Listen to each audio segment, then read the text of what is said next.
সরকার দৃশ্যমান কোন অগ্রগতি আমাদের সামনে উপস্থাপন করে না। আমরা আপনাদের মাধ্যমে সরকারের কাছে একটাই দাবি জানাচ্ছি, শহীদ ওসমান আলীর গোটা ভূমি চক্রকে জাতির সামনে উপস্থাপন করুন।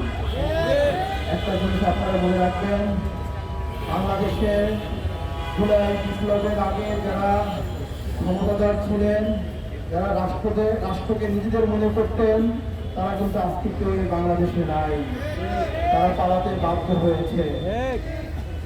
ওসমান হাদির বিচার যদি না হয়, আপনারাও একদিনে বাংলাদেশ থেকে পালাতে বাধ্য হবে।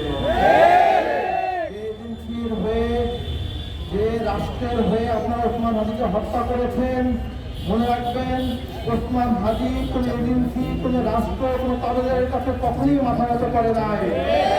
যদি মাথা নত করত, অন্য অন্য বিক্রি হওয়া নেতাদের মতোই সে সুখে জীবনযাপন করতে পারত।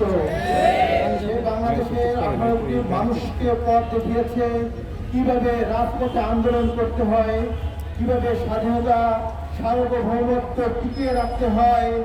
এজেন্সির রক্ত চুকে উপেক্ষা করে জনসাধারণের নেতা হয়ে উঠতে হয়। ওসমান হাদি এটা আমাদের সামনে প্রমাণ করে গেছেন। আপনারা দেখবেন জীবিত ওসমান হাদির চেয়ে শহীদ ওসমান হাদি অনেক শক্তিশালী হয়ে আমাদের মাঝে ঘুরে আসছে। বাংলাদেশের কোটি কোটি মানুষ ওসমান হাদির বিচারের অপেক্ষায় আছে। সরকারের কাছে আমি অনুরোধ করব, আপনারা যারা রাষ্ট্র ক্ষমতায় থাকাকালীন অবস্থায় ওসমান হাদিকে হত্যা করা হয়েছে, এই হত্যার দায় আপনারা এড়াতে পারবেন না। আপনাদেরও বিচার হবে, আজ হোক 10 বছর পরে হোক, বিচারের কাঠগড়ায় আপনাদেরকে দাঁড়াতেই হবে। আপনারা যদি মনে করেন আর 2 মাস পরে রাষ্ট্র ক্ষমতা থেকে চলে যাবেন, বিদেশে চলে যাবেন, মনে রাখবেন এই দেশের জনতা আপনাদেরকে কাঠগড়ায় দাঁড় করাবি। তাই সরকারকে অনুরোধ করবেন, দ্রুত খুনিদেরকে আমাদের সামনে উপস্থাপন করুন। নির্বাচনের পরিবেশকে যাতে যুক্ত না হয়, খুনির বিচার করুন।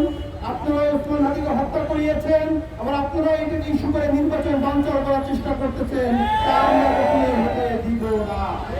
ওসমান হাদি বলেছিলেন ফেব্রুয়ারিতে দেশে নির্বাচন হতে হবে এবং সেই নির্বাচন করার জন্য সে প্রস্তুতি নিয়ে মাঠে নেমেছিল, কিন্তু তাকে হত্যা করে নির্বাচন বাধাগ্রস্ত করার চেষ্টা হচ্ছে। প্রিয় বিপ্লবী জনতা, আপনাদের কাছে অনুরোধ থাকবে, আজকে আমরা শহীদ শপথ পাঠ করার পরে পরবর্তী প্রোগ্রামের জন্য অপেক্ষা করব। পরবর্তী প্রোগ্রাম থেকে খুনিদেরকে গ্রেফতার করা না পর্যন্ত রাজপথ ছেড়ে আমরা যাব না ইনশাআল্লাহ।